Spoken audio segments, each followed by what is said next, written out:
Now we're live. Welcome, everyone, to a special episode of Thrive Loud with Lou Diamond, connecting into the most inspiring and amazing people that are thriving each and every day.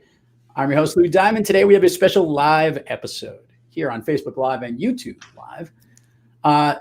This is something that sometimes when you know the right people and the right timing comes out, you jump right on it and said, I got to get these people on the program. We're going to introduce them in a phased approach because that's just how live works these days, as I'm sure our guests will be trying to figure out our third guest. But first of all, let's welcome back the amazing speaker, change agent, best-selling author, leadership and business coach, my friend, and if you've been listening to Thrive Loud, he's your friend too, Chris Westfall. How you doing, buddy? What's going on, man? How are you? Oh, you froze a little. You froze a little. There you go. Now you're back. Am I live? Now you're live. Now you're live. I tell you, my friend, I'm doing better because I can see you now, and it's great to be back on Thrive Loud. Thanks for having me. I was so glad to be here. And also joining us on Thrive Loud is literally released this week. She's the author of Working from Home, Making the New Normal Work for You from Wiley Publishing. She's also a VP of Customer and Market Insights at Salesforce. Thrive Loud listeners, please welcome Karen Mangia. Karen, how are you? I'm doing great because I feel like I'm holding success in my hand right here. So for our listeners, you need to understand, let's talk about this. They're both holding Working from Home, the book. They both literally have them in their hands. Karen has written this book, Working from Home, and could there be anything more relevant today? But I want to jump straight into this because getting a book produced and printed and written during COVID has not necessarily been as easy as people would like. Karen, can you talk a little bit about how this book came to life, the idea behind it, and then how we got ourselves to where we are right now? Well, I think about the fantastic movie Miracle. I think you're kind of a movie buff, aren't you, if I'm not mistaken? I am a huge movie buff.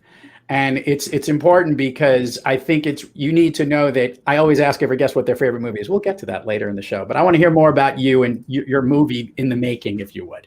Well, a little bit of a story on that. What I love about the story behind the movie Miracle is doing the impossible. I mean, if you think about the feat of the U.S. hockey team trying to take on the Russians, people said they couldn't be beat. They were going to do the impossible.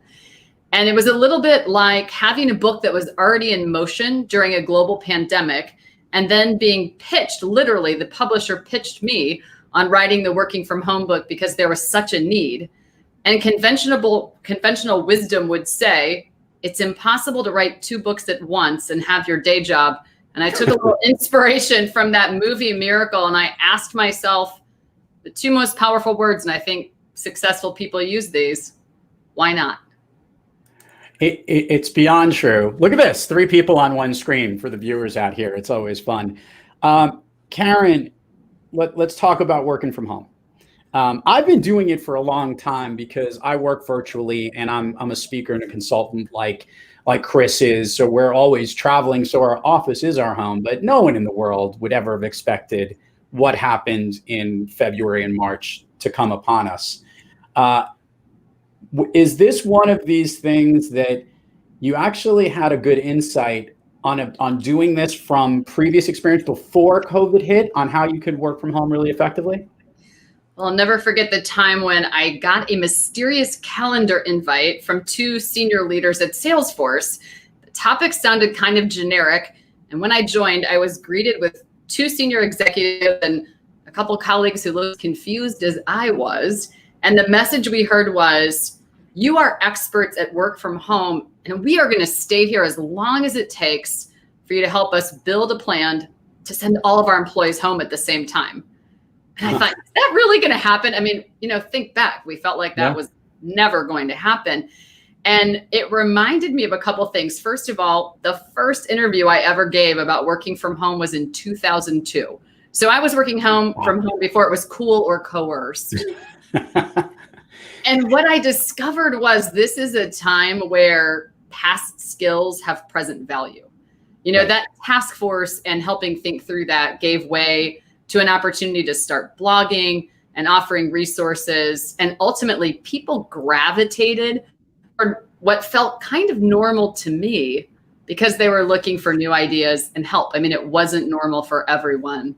So that saying why not and being on the task force really created the opportunity to put this wisdom together and bring some tips to market in such a timely way. And it really is amazing what can happen when a fantastic publisher like Wiley says, all right, if you can write a book in 30 days, we can get it in people's hands. And literally from contract to holding this physically was about 90 days. Chris, I'm going to jump to you for a second here because like me, you also have been working from home. And when you think about working from home, before we dive into the book, is there one particular practice that you do that you have to do because you're at home, or something unique in your routine in the way that you go about working from home, a certain process, a place you need to do, something that breaks up making your home and your workplace two separate places? The key thing that I do in terms of my routine is to have one, to make sure that I'm, because sometimes working from home, I mean, it feels like a bit of a time hole. You know what I mean? You feel like you've fallen into a time hole, and what day is it? Groundhog Day, always. Yeah. So having a routine really sets me up for success, and it kind of creates the breaks in the day. And that's something that, if I may, Karen talks about the importance of routines and rituals and boundaries. And I think there's so much wisdom in the book about creating your day. In other words, being deliberate about success. And if you don't plan for success, if you don't look in that direction, how do you find it? I mean, this idea, it's like coming into a call like this one, or a Zoom meeting, or a presentation for your work. You can't just show up 1 minute before and wing it. Not if you want to do well. And so and that's one of the things that Karen talks about in the book. It's a story that I just love about how routines and rituals and boundaries help to create the context for success, even if that success is happening at your kitchen table. I was thinking about routines. I know one of the routines that was going on around here initially when we were working at home was what time we were cracking open the bottle of wine for in that work environment, because we were in a unique situation. But obviously, I think the COVID drinking and what we affectionately call the COVID-19 for the weight we were gaining while we were home has kind of dissipated.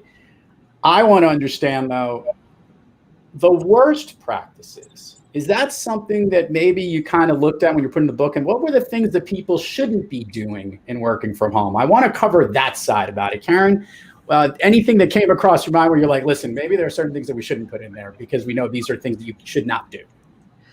When you said the COVID-19 in reference to weight gain, it reminded me of this. Your laptop is your pantry. I mean, this was an unhealthy habit people picked up, right? You're at home. You start out with the great intention of going to refill your water glass or make another mug of tea. And what happens is you have a little chip, a cookie, a little bite of last night's leftovers from the refrigerator that are judging you for not eating healthy and cooking that perfect Pinterest meal. And so what happens, you're always grazing, and that's not really a habit that leads to great health and showing up at your best. Finding the same is true at work, which is people walk by their laptop and they get sucked into this, I call it just one more syndrome. Just one more PowerPoint slide, just one more email, just one more tweet. Suddenly the nights and weekends are gone. And the antidote and the cure to that is having some routines, rituals, and boundaries. And you have to shut the pantry door. I mean, for me, that looks like at the end of the day, physically powering off my laptop to fight that urge to snack on work and have that just one more. And then suddenly, work becomes this guest that you've invited to every aspect of your life. Karen, it's interesting. Having done this for a long time, my wife also works at home. And a lot of people were also thrown into this situation because not only were they working at home, but their kids were doing school at home. And we used to have this ongoing joke pre-COVID. I would get a phone call from my wife from upstairs saying, "Hi, when are you coming home to beat the traffic?" Right, because I work down in the lower dungeon levels because they don't let me really see the light of day. But that's for another podcast. But what's personal issue. yeah, but what's really important, Karen, and I think about this, was that we set things up that there was a clear, this is work ended, this is the office of where you work to, and I work in time blocks. I need to work in certain pieces. Did you guys cover some of that? Does working from home cover maybe like how you should think about your work day in a different way and breaking up the day? Well, yeah. So that's where I think those routines, rituals, and boundaries come into play. And we're fighting with distraction. Yeah. And so when I think about what starts to happen is when you're distracted, everything feels urgent. Yeah. And the reality is, if everything is important, nothing is important. And so I found 3 questions that really help to step back and say, what do I need to spend my time on right now? What matters most? And the 3 questions are, does it have to be? Does it have to be me? And does it have to be me right now? And then a bonus question that we explore in the book is, does it have to be a meeting? Right. That is, you just nailed something so important that is so true. Like I wrote this article called Zoom fatigue. It's real. And that because people were working at home and they needed to go to every meeting, like everyone said, oh, do I have to jump on? Do I have to do this? By the way, it doesn't only have to be a Zoom meeting. It could be a phone call. It could be all these different things. And I think it's real important that you try to pick the best practices of what was working from home really well, and not just bring everything that you did in the workplace into working from home. And did you cover that component and address that? Either one of you can tackle this one, I know very well. Well, absolutely. What Karen talks about in the book is that now, the online meeting is where you go online to talk to your parents, to find a date, to do your work, every funerals, weddings, it's all happening online. It's very odd. It's very unsettling. And that's part of the challenge in the new normal is that not a lot is normal. And the thing that I've experienced, and maybe you've seen this too, is that, we rely on the way we look at the past to predict the future. We look at what it is that we know about the way things work to try to figure out how to make things work going forward. Well, the challenge is that the way things work has completely changed. And now everything is in a virtual world. Everything is happening online, just like this interview is, just like meetings are happening online for billions of employees around the world and entrepreneurs and everyone. We're trying to figure out how to make this online world work. And that's one of the things that we've been developing, and this is kind of a new development, and it's kind of still in the hopper, but I want to mention it. It's a website called virtuallyperfect.com, and it's virtually perfect with a K. And it's that's actually not perfect, but I like that. There's imperfection in the way you've produced it. Well, Lou, you see what I did there? I did. I know how you work, Chris. Yes, I'm a thinker. But Virtually Perfect is designed to sort of amplify the concepts in the book, and it's a place for resources for people who are looking for new ideas. Whether those ideas are, how can I carve out that space and create those boundaries and corral the kids, or larger issues like how do I lead and manage remote teams? How do I create connection when everyone's working in isolation? So that's what Virtually Perfect's all about. It's a site that's designed to amplify and expand on the concepts of the book. And it's, like I say, if you go there right now, you'll be disappointed. But in about a week, when the book launches, you'll see that resource available. Karen, this is interesting because a lot of the Silicon Valley Alley companies, whatever you want to call them these days, they all have been putting these stakes in the ground to say, we're not going to be having an in-person meeting for quite some time. Google has done this. Facebook has done this. I don't know what it's been done at Salesforce. Maybe you could share a little bit how the culture at Salesforce is handling when people are going to start coming back. And my follow-up to that is, obviously, a lot of people are still going to be working from home. So let's address the hybrid that's coming down the road. It's already happening in certain instances, but obviously there's something for us to be thinking about and planning in working from home and in work at the same time. We've gone through 3 phases. I think the first one felt like adrenaline, right? Everyone was fueled. And we did this at Salesforce just like everybody else did also. We're battling this unknown, scary situation. We're suddenly at home, supplies are limited. It's all very new. And I think we were in this mindset of whatever it takes, right? And we were running on adrenaline, which eventually runs out. That gave way to the honeymoon is over. It's really not that fun to try to do a bunch of presentations while your dogs are barking and you want to put your kids in detention until 2023, right? You still have to deliver. And where I think we are now is, how long is this going to last? And I think that's a little bit of a slippery slope, because what happens is we start to use 2 words that I think really limit our success when we start to get into that mindset. Maybe you've said this before, like, we should be back to the office by now.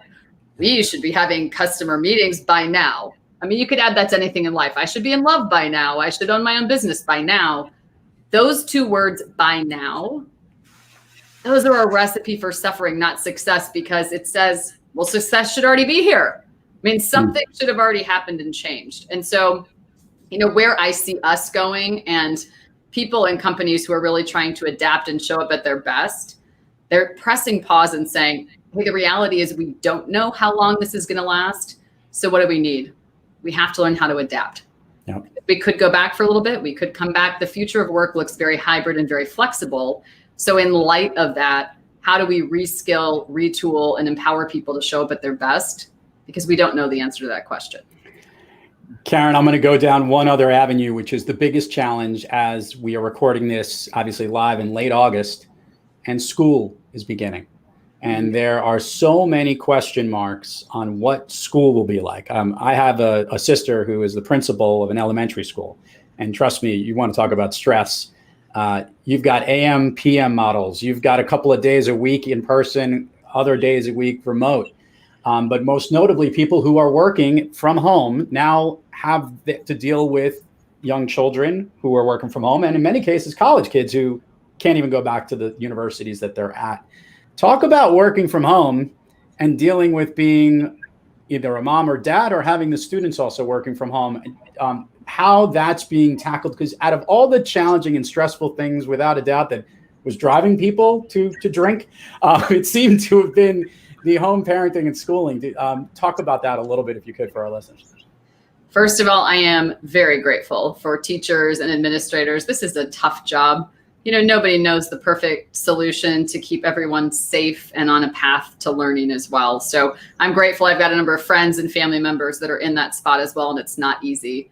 And something that stands out to me is, I had this sort of preconceived notion that if you were a teacher and then you were at home and your kids were learning, you must have this all figured out. And so I interviewed a teacher for the book. Her name is Keisha. She happens to teach 5th grade and has a 5th grader. So I thought, this is perfect.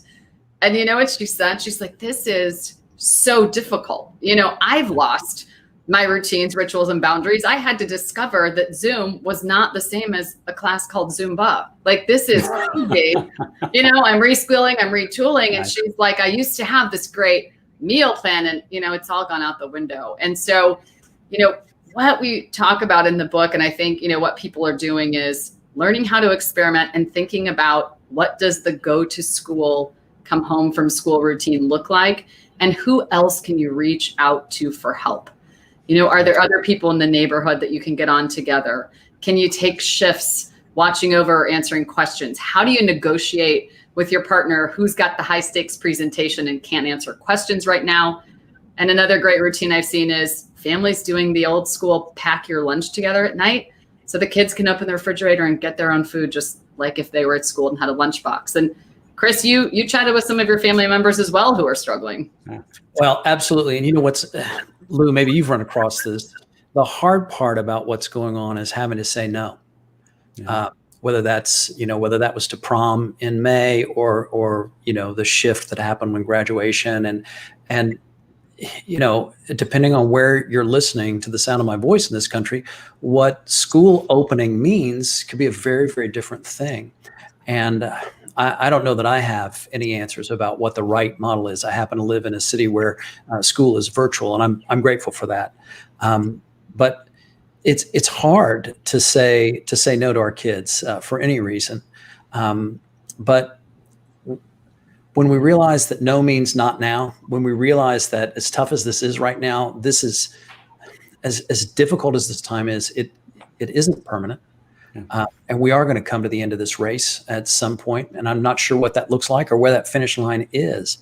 But the thing that I do know with absolute certainty is we have to take steps to be safe, and to make sure that our family members are safe, and that our kids and the educators that are asked to teach them are safe. At least that's what it looks like to me. And I applaud the districts that, like the one that I happen to live in, that are taking those steps and those measures. At least that's what I'm seeing, because at the end of the day, if we don't see our way through this in a way that's safe and in a way that stops this horrible pandemic, there aren't going to be people to go back to work. Yeah. You know what I mean? It's a bigger issue, and God forbid that our kids get sick. That's something I wouldn't wish that on anybody. No, and obviously Chris is a friend of yours, and now obviously seeing you for the first time, heartfelt condolences for all the things you've had to go through during this awful time. Obviously losing a loved one due to this whole thing. So right here with you, brother, and I understand your concern for that. Thank you, man. Yeah, it's more than just, these are more than just statistics for me. No, it's real. Yeah, it's true. Yeah. Karen, of course. Now, Karen, we got to kind of anoint you or initiate you into the Thrive Loud world here, and we're going to do it in an interesting way. Okay. First, you have to answer a question that we love to decode from our guests, and that is obviously, look, you're a leader at a great company. You're a writer. You whipped together a book in an amount of time that's just unbelievable, which means that you're thriving on most days. But every now and then, like many of us have just discussed, we have those days where we're not kicking on all cylinders and we're not thriving. Karen, when you have trouble thriving, who or what practice do you seek out to get yourself back on the thriving track? For as much as I believe in thinking and acting like there is no box, I'm going to show you the one box that holds the answers for me. So this is my smile file, and I keep this within reach in my office. And here's why, because I do have tough days too. Just because I said, why not, to writing a book in 30 days doesn't mean it was easy. So inside of this box, I'm just going to show you some of these beauties here. And let's just pick one. I happen to have 3 fantastic goddaughters. And when they found out I was writing not only 1, but 2 books, they wanted to write these letters to inspire me. And the idea was, on any kind of a tough day, I could pick one of these letters randomly and I could open it. And let's just check out what's inside. I mean, right from the get-go, here you go. Okay, so it says Aunt Karen, and I love that Aunt is like auntie up. Yep. And you have to understand, I mean, Bryn, she is the one with like the pink glasses and the smile and the infectious laugh. If she said, give me all your money, I'd be like, take it all. What else can I do for you? Let me help you out. So here's what it says. Dear Aunt Karen, we miss you so much. Remember to be happy. Hope you have a good day. You are outstanding. Love, Bryn. I love it. Love it. This is awesome. Go to the smile box and with actual visuals. We just made the whole live episode spectacular. Our listeners even got to appreciate it as well. Spectacular, Karen. Let's do this right now. Karen, share with the listeners all the places people can find working from home, making the new normal work for you. Links, websites, stuff like that, when everything's coming, because it's like we literally just announced this week, but obviously other dates are coming. We will put it all in the show notes in the audio version of this, but we'll also do some follow-up links with the video as well. So hit it. Wonderful. Thank you. So the book is on pre-sale now. It ships on Tuesday, August 25th. I'm thrilled to say that every Barnes & Noble store in the country is physically stocking the book. Wow. You can also find it on Amazon, Barnes & Noble, and your favorite online retailers. And you can check out more on KarenMangia.com and virtuallyperfect.com. I like it. Okay. All the show notes are there. Karen and Chris are going to get a chance to now go down Fun Street. First, we're going to do something with Karen because Chris is a little bit of a pro at half of this. He hasn't been part of the new initiative that's going on at Thrive Loud. So the first part, he gets to sit out, but then we're going to bring him off the bench and bring him back in. Sound like a plan? This will be a lot of fun. Okay. So Karen, can you share with the listeners your all-time favorite movie?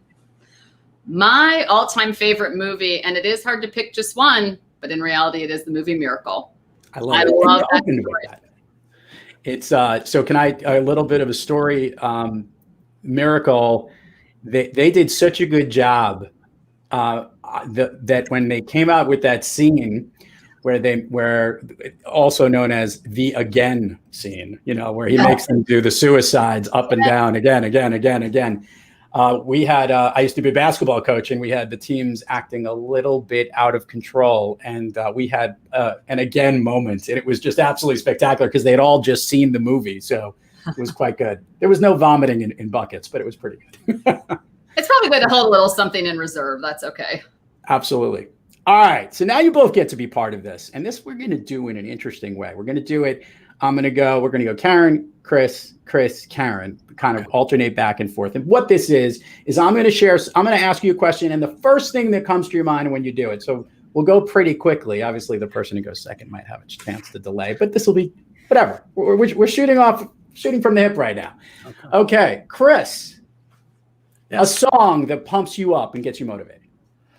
There is a song from the musical Sunday in the Park with George. That's right. I'm going to go musical theater on you, Lou. And I don't know if you expected that or saw that coming from me, but it is a song called Move On. And it has been an absolute inspiration for me at so many times in my life, but especially now. It's really a song about an artist and a creator finding new ideas and always looking in the direction of finding a new voice for his ideas, or maybe her ideas, because it's a duet. You have to listen to it and decide. Move On from Sunday in the Park with George. Got it. Karen, song that pumps you up, motivates you. So I am all about music, mindfulness, and movement. That's my reset. And I can tell you, I listened to this song so many times, I should have thanked the artist in the acknowledgement section of the book. And that is Don't Stop Me Now. Oh, love it. I mean, and I have to move and kind of get in the zone and, get active, get ready, get in the mindset for the big breakthrough. You just made this show so much more expensive. I'm going to have to use Queen as a right label to make it happen. Okay, Karen, going back to you. A favorite food that's not a dessert? Spaghetti and meatballs. Chris, favorite food, not a dessert? Sushi. Chris, a favorite food that is a dessert? Cheesecake. I'm from Chicago, though. Cheesecake, gotta be, yeah. Karen, a favorite dessert? Red velvet cake. Oh, now I'm jealous. I wish I'd have said that. I know, it's so much fun to do. That's the common denominator. Cream cheese. I love this. Cream cheese frosting. I feel like we're eating from the same recipe. Eating from the same plate. Yeah. Okay, Karen, an activity that you wish you did more of. So that would be hiking. Okay. Chris, an activity you wish you did more of. Play golf. Chris, an activity you wish you did less of. Eating red velvet cake. Karen, an activity you wish you did less of. I can't get over that because I feel like I've got to say something about food. Probably an activity that I wish I did less of was the laundry. I mean, what are we all doing? Are we just taking showers nonstop while we're at home? Who are the people coming into our houses in a time of isolation, using all the towels and the cloth napkins that never get used and leaving them behind? I mean, I feel like I'm running an all-inclusive resort here. It's crazy. Karen, if you could snap your fingers and go anywhere in the world, where would you be? Greece. Chris. British Columbia. Wow. Thrive Loud listeners, this has been a special episode here with Karen Mangia, Chris Westfall, working from home, making the new normal work for you from Wiley Publishing. Go check out all the links that I had for you here. Karen and Chris, so good to see both of you. Great to have you here. This was a lot of fun. Thank you, my brother. Always a pleasure. You got it. Fun. Do we get to go eat cake now? I'm thinking a lot of velvet is where I'm leaning towards right now and looking very much forward to it. And to all our listeners and viewers out there, thank you for joining us. And until next time, keep thriving onward and upward. And remember, be brief, be bright, be gone.